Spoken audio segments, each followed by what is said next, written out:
You never cease to amaze me. You've driven Mr. Rafa right to the edge, and now he's ordered me to deliver next week's negotiation schedule to you as soon as possible. At most, I'm merely a megaphone. I make it impossible for him to feign ignorance. Cornering Rafa is the Kylian people's shared desire.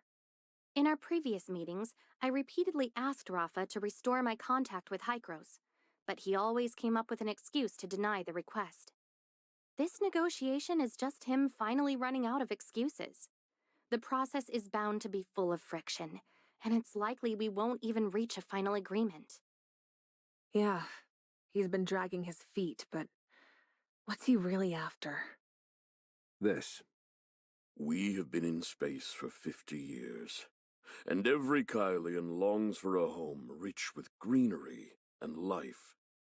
Anchor Infinity has never forgotten the future we promised. Today, I can finally announce that the new human settlement, Planet Noah, will be ready in 3 months. The New Generation Kylo Immigration Project, New Project ARC, officially launches today. Any Kylian is eligible to start their immigration applications via Anchor Infinity's credit system.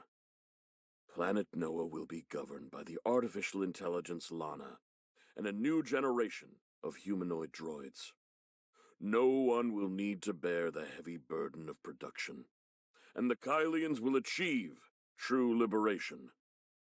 On Planet Noah, you can let Lana handle everything and enjoy complete freedom. The first batch of immigration quotas.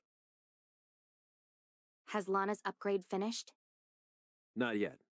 According to the intel, Lana's upgrade is also part of the Planet Noah transformation project. The recent computing power shortfall was probably diverted to push Planet Noah toward completion. About that fancy dimensional quantum supercomputer idea you brought up, I think it's the wrong direction. If the target of the transformation is Planet Noah, a lack of computing power isn't surprising. So it takes until today for you to mention that the habitat in the new Project ARC is Planet Noah. You hid key intel from me. You've got it wrong. I've heard of Planet Noah's transformation plan, but there's no proof that the habitat in the new Project ARC is Planet Noah. No sane Kylians would think Planet Noah is the next big habitat. When I first heard about it, I thought it was just the wild ideas of Anchor Infinity's incompetent executives. Before I saw today's press release, I never considered there might be a connection between the transformation of Planet Noah and the new Project ARC. I'd always assumed they were totally separate, hush-hush projects. All right. If it were me, I also wouldn't be able to link the two directly. But first, did Anchor Infinity really succeed in transforming Planet Noah? I can't say either way. There are no humans on that planet, only a ton of droids Lana sent there. So I have no way to obtain any solid intel. Lately, all the rumors are coming from a few companies involved in manufacturing droids and spaceships. According to Helix Bio Inc., the droids haven't only transformed the harsh environment of Planet Noah, they've also collected a vast number of samples from the native species of this region of space. Hold up. Before you dive deeper into the discussion, could you bring me up to speed on Planet Noah? Slow down a bit while visiting the Kylo Expo Hall.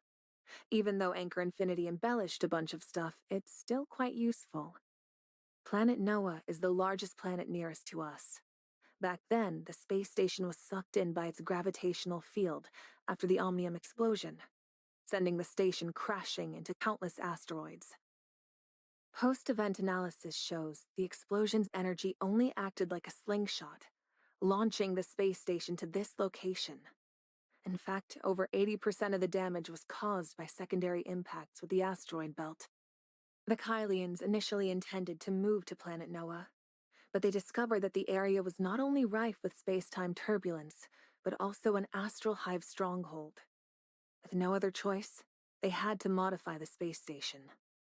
So the Kylians have been transforming Planet Noah for 50 years? If only we needed time, things would be easy. Space-time turbulence and astral hive have always been the toughest nuts to crack for Kylo's scientific community. Any research outcomes in these two fields almost always come with a deadly price. But I still can't figure out what exactly makes transforming Planet Noah so difficult. Space-time turbulence has always been Kylo's biggest headache when it comes to space exploration. But for the Astral Hive, the turbulence is like a nesting tunnel, a natural habitat. Planet Noah is swamped with space-time turbulence and home to the Astral Hive. Given the Kylians' current understanding of space-time turbulence, trying to mess with it would be a death wish. To prevent the Astral Hive there from using the turbulence to launch sneak attacks on human settlements, Kylo burned through vast amounts of zirconium and other resources to wreck that barrier visible to the naked eye. So you suspect the new Project Ark didn't really transform Planet Noah?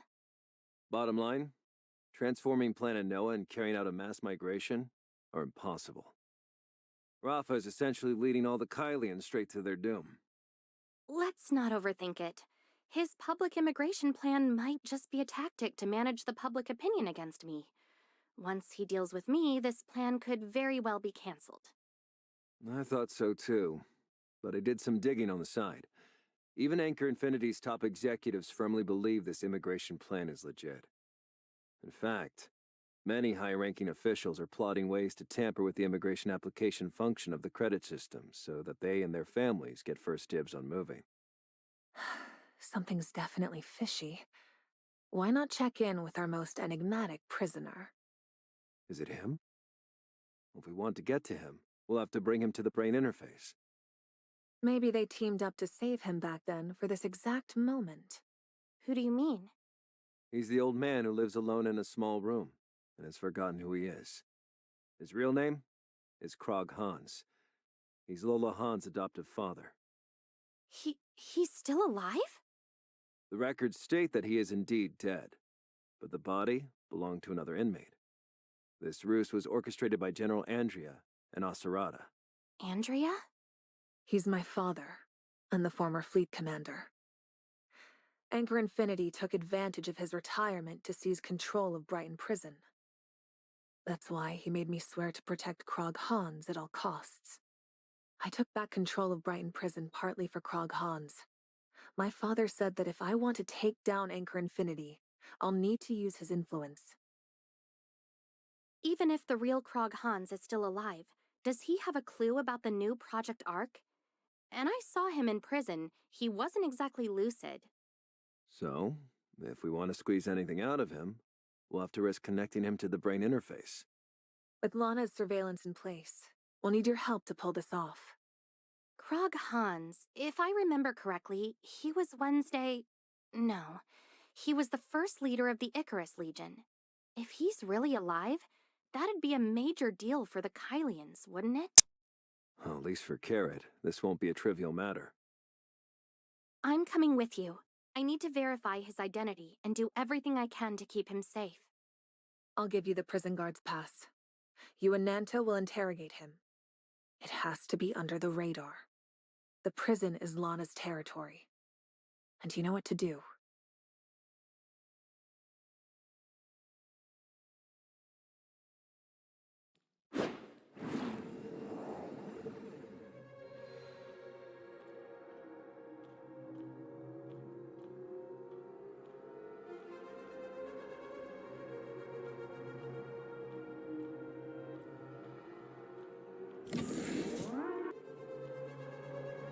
For his safety, I've already administered Neurocom. You can start now. What should we do? How would I know? How did you fool Lana's medical monitoring system to bust out of prison? I'm curious. How do you use the brain interface to interrogate criminals? All we need to do is tell Lana what information we need. She'll find a way. But obviously we can't rely on her right now. Which is where you come in. All right. Could you please step aside for a moment? Looks like some kind of tech secret from Hykros. Alright, I'm going to rest next door for a bit. Come find me when you've got results.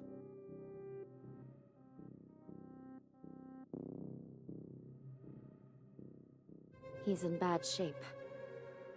Even inside the brain interface, there isn't a way? It'll be difficult if you try talking to him directly, but I can sort through his remaining memory. Maybe we'll find something. Can we confirm his identity first? He's really Krog Hans. I saw the founding members of the Icarus Legion and a teenage Lola Hans. He also saw Veronika as a child, Aglaia all grown up, and an elderly Acerada. And little Nanto, face covered in ice cream. Stay focused. Let's be on the lookout for memories related to Planet Noah and the new Project Ark. Age has caused his brain and its functions to deteriorate. With his years of brain interface torture, his accessible memories are in complete chaos. The human brain isn't a search engine. You can't just input keywords and expect to immediately find answers. What can I do to help? Ask him about something pleasant. He'll calm down, and then you can gradually bring up more important questions. That makes it easier for me to discern. All right, I'll give it a try. Hello, Mr. Krog Hans. I'm a friend of Lola's. Do you remember her? Lola? Where did you run off to, sweetheart? Luigi's whisked you away on another of his chaotic escapades, hasn't he? Very interesting. Wait, I'll have to whip him into shape. I warned you about this. He can't keep dragging you into his messes. There was a huge bug. Bugs! Bugs! Queen Zeno is swarming the port side, and the damn particle cannon's empty. We need to prepare the escape pods. You go first. It's okay, Dad. It's me, Lola. Uncle Luigi drove off Queen Zeno, I promise. Luigi... Luigi's funeral is tomorrow at 3. Uncle Luigi told me about Planet Noah before he passed on. He said there are a lot of bugs there. Don't be scared, Lola, sweetheart. It's all right. Those disgusting astral hive creatures won't infest Planet Noah forever. Humanity will prevail, sooner or later. How? There are far too many xenoids. And with the space-time turbulence, we can't transform it, right? We can definitely reclaim it. I even proposed a plan to Aglaia. If we can't go home, well, that plan can build you a new spring bay. A plan? What did you propose to Aglaia? Planet Noah could be transformed, yes, but it would require a great sacrifice, and Miss Aglaia has not yet agreed. What would she be agreeing to? The new Project Ark? A space migration plan? To honor the space station AI that sacrificed itself for humanity, we will name our future habitat Planet Noah, a new glorious Ark. Building the Ark will come at a cost, but I'm willing to bear it. Please, Miss Aglaia, your mercy dooms us all. Found it. I'll take over. He needs to rest after his mental strain. He has few relevant memories left. It seems that only residual, edited shards remain, likely for the sake of confidentiality. In short, I found a conversation he had with Aglaia. It's 3, maybe 4 years after the explosion wrecked the Ark space station. Krog Hans requested that all forces be immediately mobilized to develop and transform the nearest planet, Planet Noah. But Aglaia refused Krog's request. Lana still needed updates. The Ark space station required reconstruction, and there was no spare computing power. Krog argued that Aglaia's kindness and hesitation would get everyone killed, insisting that she agreed to the new Project Ark. He was sure it was the only way to save all surviving Kylians. Is the new Project Ark really his idea? Isn't he the founder of the Icarus Legion? The Icarus Legion formed only after Aglaia rejected the new Project Ark. Then what exactly was the new Project Ark he proposed? What was he planning to do with Planet Noah? I can't quite make it out. This memory cuts too cleanly. It must have been deliberately erased. Let's be sure to inform Nanto. He's Asurata's adopted son and has met Krog Hans. After all, he might know something.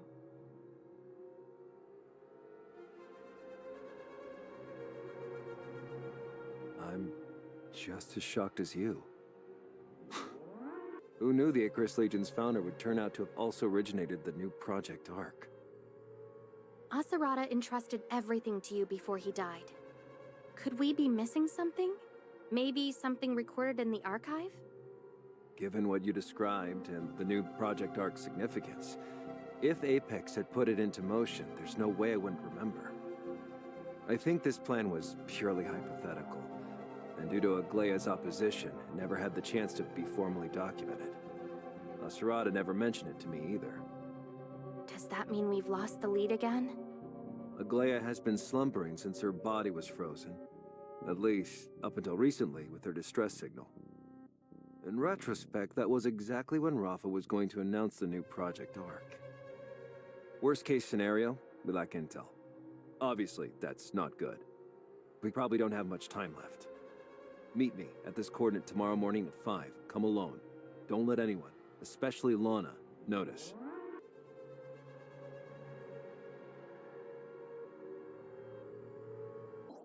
To conserve computational power, I've calculated a route that will let you more effectively evade Lana's surveillance with minimal resource expenditure.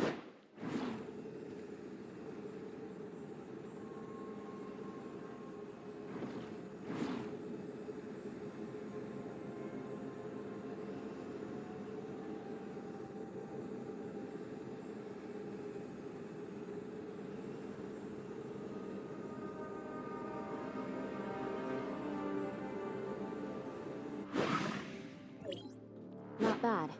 Keep it up.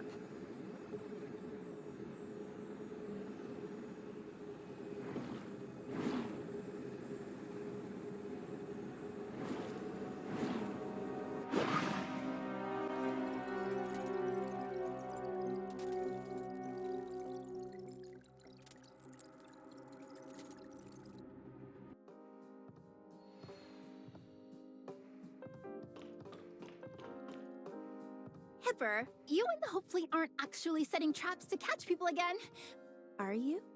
What's wrong? Isn't that Nanto? What is he doing here? And now that you and Aster are here, can I still slip away? I don't know. I just received General Veronika's orders and rushed over. I came here because the General's orders said the Hope Fleet's secret operation might require Ravenport's ships. A secret operation? They're not really planning to capture me, right? Don't worry. These are the General's direct orders. They're different from the previous pirate clearing missions. And if Nanto is here, that means General Veronika considers him one of her own. One of us?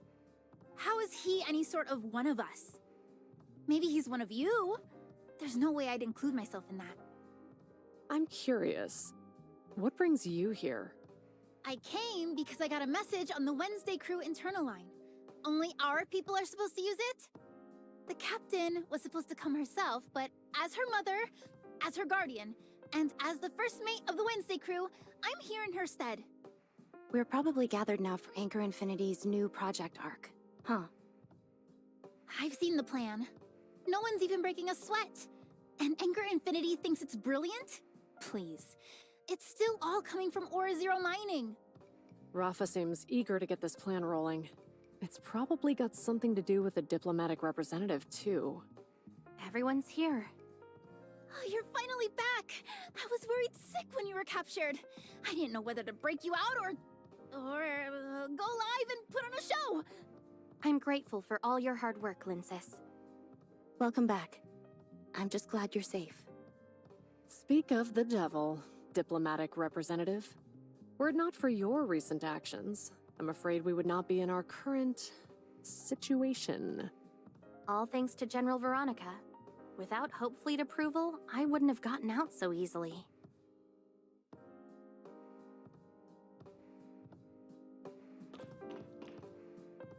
I got my hands on some of that booze you told me about from Odin, and the very next day, the Black Moon Gang scored a resource jackpot. That's why they say the Gungnir never misses, right?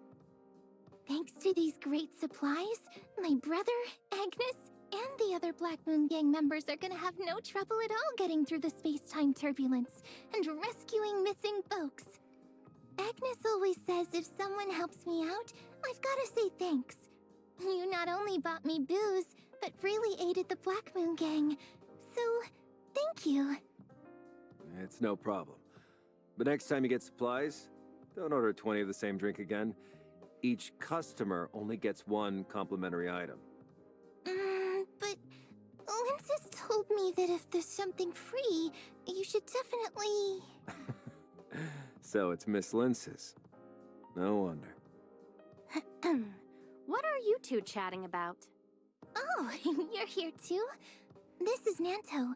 He made sure my brother and I shared the same cell. We're buddies. Ah, diplomatic representative, you're here. I was just asking Captain Helene about the dynamics of space-time turbulence.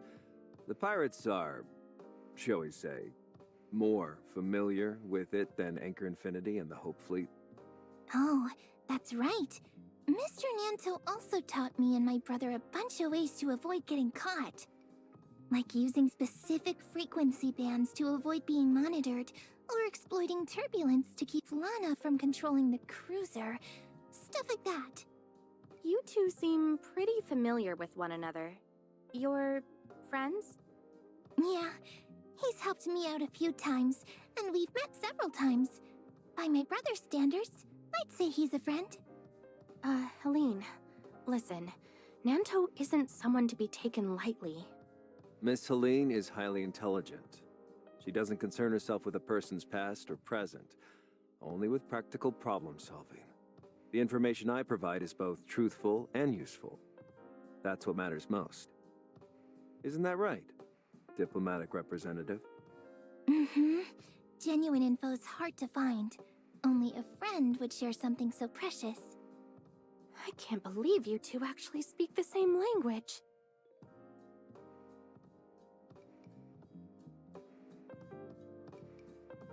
Wait, even Veronika is here?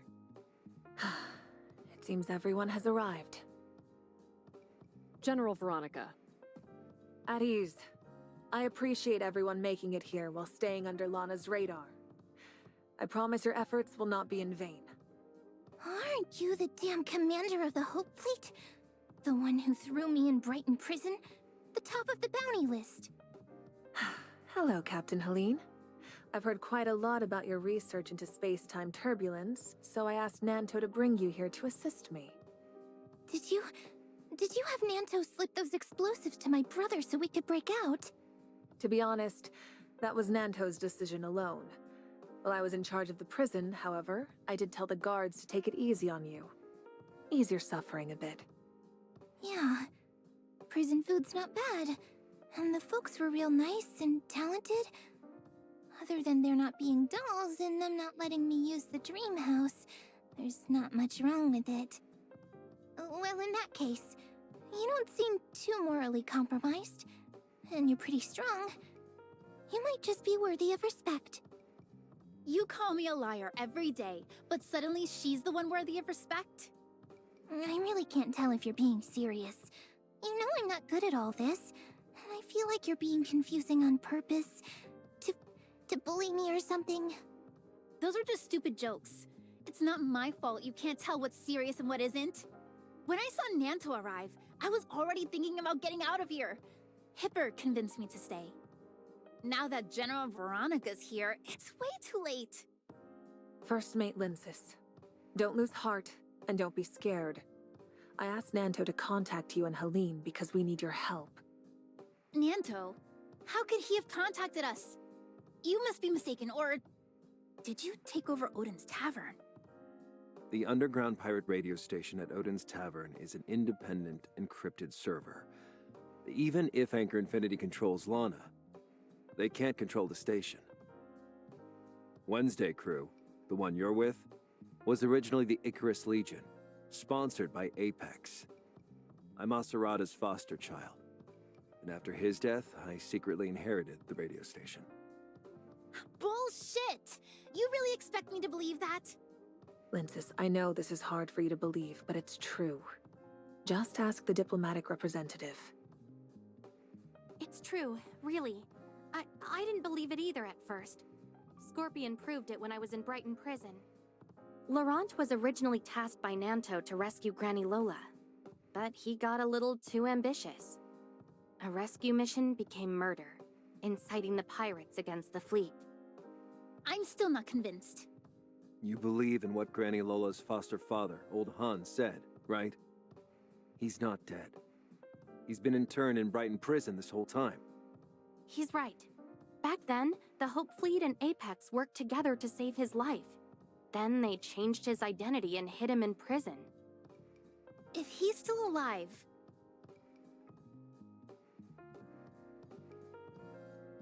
I understand that processing this can take time. Lenses take however long you need. If you still refuse to trust Nanto, then you'll have to trust me instead. We are here to overthrow Anchor Infinity. If you wish to be a part of that plan, remain here. If you really object to the stance Nanto and I have taken, you can leave now. I promise you won't be hassled by anyone, and if the plan fails, you won't be held responsible. You think you can overthrow Anchor Infinity without me? I can't back down after everything I've sunk into this. Besides, without a savvy merchant on your side, you won't stand a chance. You're indispensable for our plans. That's why I specifically told Nanto that you must be the one to represent Wednesday Crew. What's the plan? Spill it. It seems everyone's in agreement, so I may now discuss Project Anchor in detail, along with each of your responsibilities within it. As you know, Anchor Infinity relies on Lana for comprehensive surveillance of all settlements not affected by space-time turbulence. Our plan is to surround and seize the Brighton Zone on Negotiation Day. The fleet systems all depend on Lana. We won't be able to control the spaceships approaching the Brighton Zone without space-time turbulence blocking her, of which Brighton has the least. So, our fleet will assemble on the outskirts of Brighton Prison, the only area of space-time turbulence in the Brighton Zone. There's our cover. But even if we reach the prison perimeter, we'll still have to breach a ton of security. How are we supposed to do that? An extra-large space rift. I quietly set up its activation anchors along Anchor Infinity's approved route in the last long-range exploration. The outermost anchor covers the wood belt. The wood belt is both covered by overlapping space-time turbulence and spacious enough to accommodate our ships. If we've arranged our anchor points properly, travel to the Brighton Zone should be simple. After the spaceship exits the turbulence, Lana's system takeover leaves a time window just long enough to open the space rift. If done correctly, the ship can fold through the space-time turbulence and emerge directly in the prison turbulence zone. Opening an extra-large space rift would consume an enormous amount of zeronium. The previous commander's Project Astralis failed due to excessive energy usage, you know. They developed this space rift tech a long while ago, but it threatened to upend Anchor's control of the Hope Fleet. That's why they decided to terminate Project Astralis early. I've been steadily acquiring sections of Ore Zero. That, plus the efficiency of the new tech, will ensure that we reach the prison's turbulence zone. I suspected there was a big buyer for years now, but they were too slippery to track. Turns out, it was you. I thought you were just Anchor Infinity's dog, but you've got some tricks up your sleeve, huh? Apologies, General. She's blunt. It was not her intention to offend. Worry not. I find First Mate Linsis quite amusing. Speaking of which, I wanted to ask you. The Ore Zero I've acquired varies wildly in quality. I need you to procure a batch of high-grade ore, as well as a team of smelters. That can be negotiated. You've got the right person. Also, I heard that Granny Lola left her inheritance to you, including a set of Nova Path maps.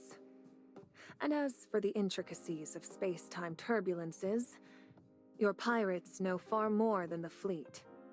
To finalize the plan, I need you and Helene to chart 2 more routes. One as a backup, and another for safe retreat in case something goes awry. Leave it to me. If you want to tempt fate, I can plot an extra route that skirts the space-time turbulence. Damn, I'll even run through its center. No one will even get close to catching you. One last thing I must ask of you, Captain Helene. Your Black Moon crew is quite adept at navigating the turbulence.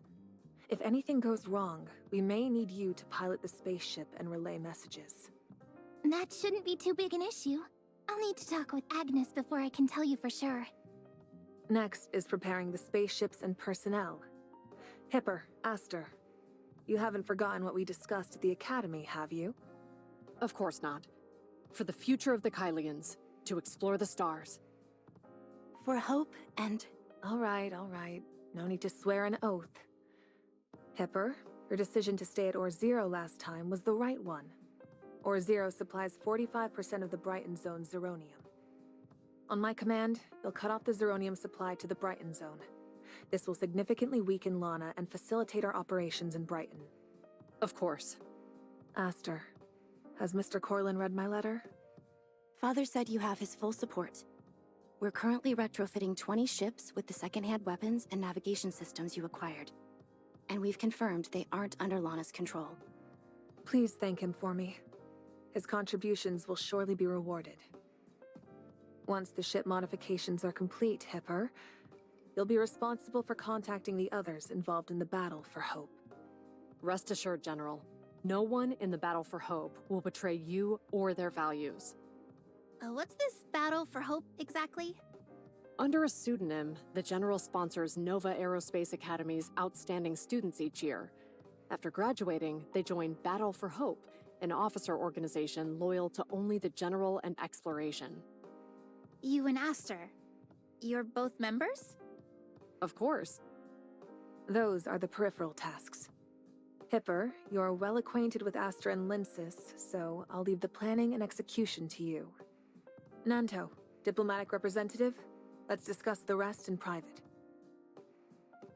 Before we finalize the remaining plans, diplomatic representative, I need to know one thing. Can you handle all this? What do you mean by that? The success of Lynsis and Hipper's tasks is dependent on seizing Lana on negotiation day. What they're discussing out there is just helping us get leverage over Lana, and giving us a hand to make sure everything wraps up smoothly.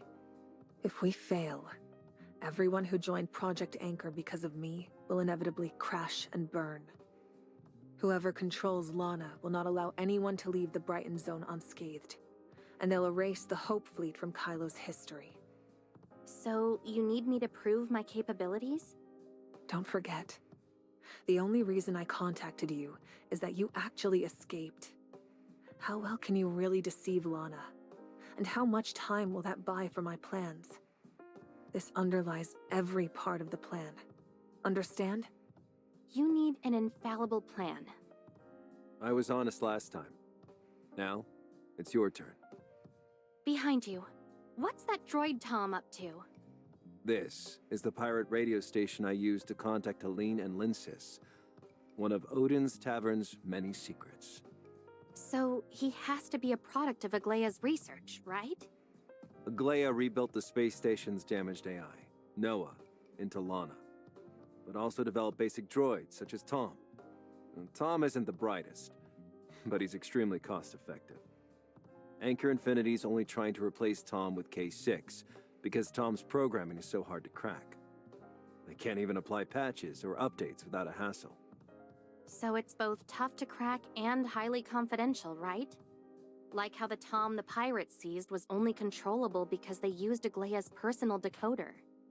But I don't have anything like that. Nem, can you think of something? Well, ahem. It's not all that difficult. This... Hello. I am the Hykros Dimensional Quantum Computer. You may call me Void Piercer. Is this Hykros' AI? I heard your question. How can I be of assistance? That depends on your abilities. That depends on your plan. If you're really that strong, why don't you just revoke Lana's root access now? I can't. But that's not my problem. It's yours.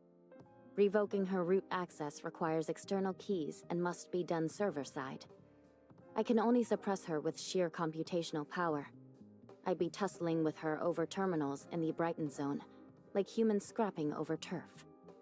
Could you expel her from the entire Brighton zone? If needed, I could expel her for 3 hours. Her server's here after all, and I have to cross turbulence to access it. For me, smoking her out is a supply-starved war of attrition. It's a seesaw battle. 3 hours is my absolute maximum. 3 hours is enough. Once the negotiations begin, revoke all of Lana's Brighton surveillance rights. She must not be allowed to control any systems in Anchor Infinity or the Brighton zone. As the Minister of the Safety Navigation Department, I'm responsible for inspecting all system interfaces.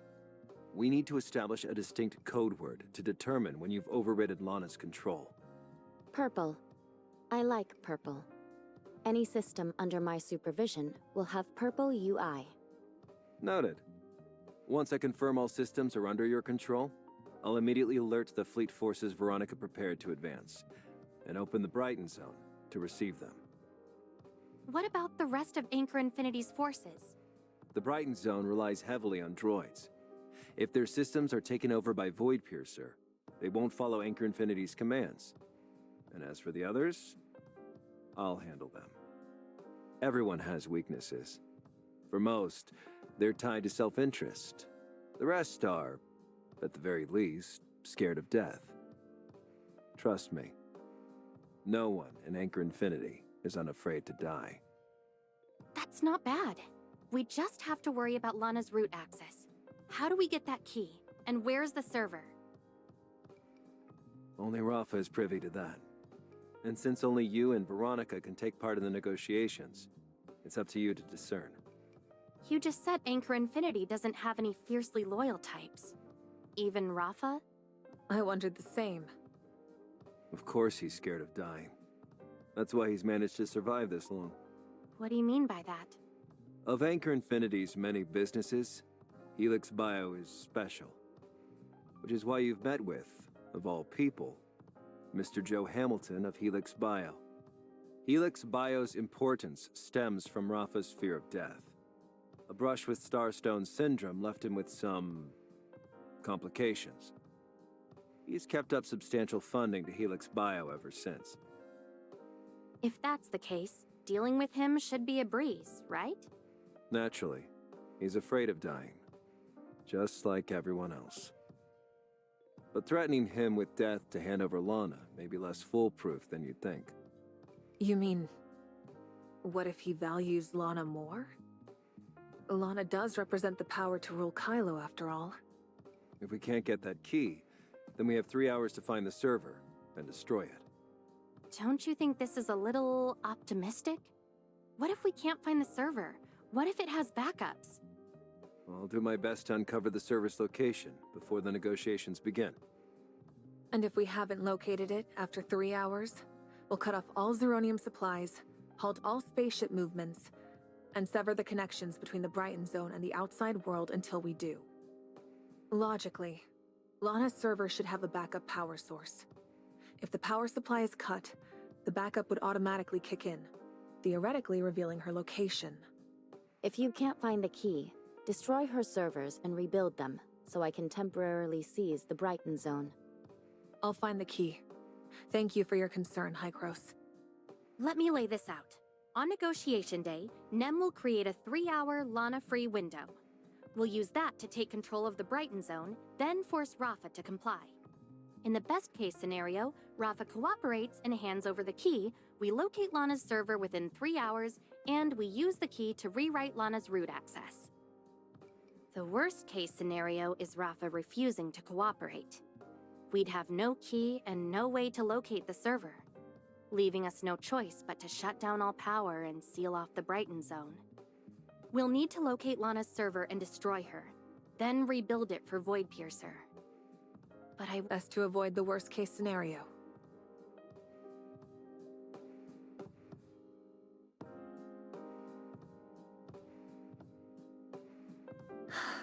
A 3-hour gap. I admit the security risk was worth it. As you said, the diplomatic representative was the missing piece Project Anchor needed. decade or so, I was undercover with Anchor Infinity. Wasn't it all for this moment? This is our one chance. If we just ignore this, then we've been sacrificing ourselves for nothing. The risks are negligible considering what the diplomatic representative is bringing to this project. The resources, the success. You finally stand where I once stood. You mean?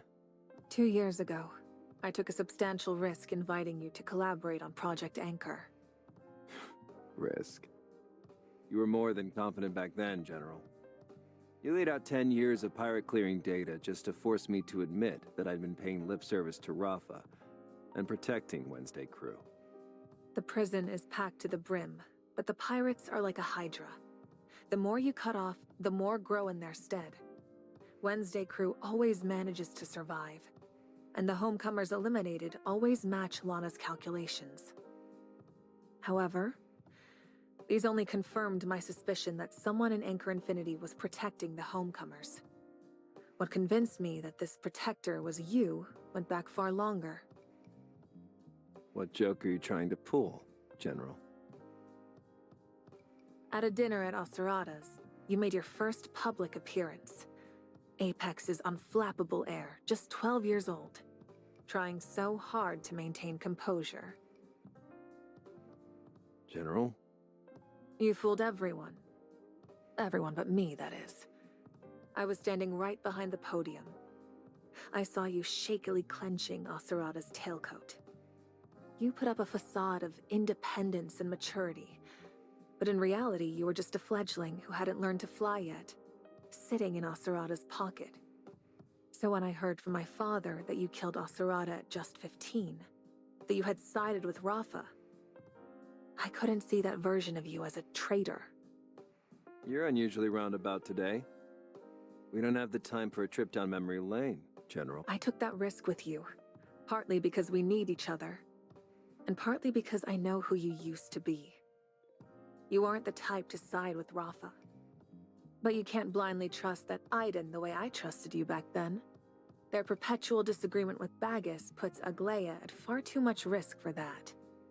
Yes, this Aiden can help us complete Project Anchor and naturally assist you in rescuing Aglaia. But if Aglaia really is the Bagus they're looking for... My aunt would never do what they're accusing her of. I admit I can't fully trust the diplomatic representative, but I can trust her. So you really think the Aiden got the wrong person? A name isn't solid. If the diplomatic representative has other clues, they'll at least figure that much.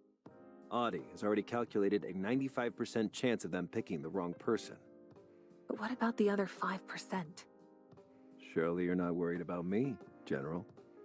You're concerned for Kylo's future, correct? Before today, I wasn't worried. You've always been the best at solving problems. You took 5 days to decide to write to me because you had to comb through every possible outcome. But Void Piercer's display of power just now is enough to completely reshape Kylo's future. Even if Project Anchor fails, I believe Ida can still influence the situation in Kylo. We hadn't considered this in any previous scenarios. Perhaps Ida has been deliberately concealing their strength in earlier communications, just waiting for us to slip up. I invited you to work with me because I believed in your bond with Acerada. But now, I'm worried you might lose your head over it. One wrong move, and all of Kylo pays for our mistakes. Rest assured, General. If it really is that 5%, I promise I'll handle it alone. It won't affect Kylo's future. Determination alone isn't enough to convince me. As an unfit Apex heir, I should at least restore Apex enough to deliver it to Aglaia intact. To that end, I'm forced to cooperate with the diplomatic representative. If the diplomatic representative still insists that the Bagus thereafter is Aglaia, then I owe the Todd family my life. And that is a debt I must repay. If it truly came to that, Aiden wouldn't want this bad blood to continue. I'll ensure it isn't pursued once you're gone. Trading a single life for Kylo's long-term stability is quite a bargain, I admit. Of course, I still hope the diplomatic representative realizes sooner rather than later that they're in the wrong. Negotiations start in a week. I have to get going.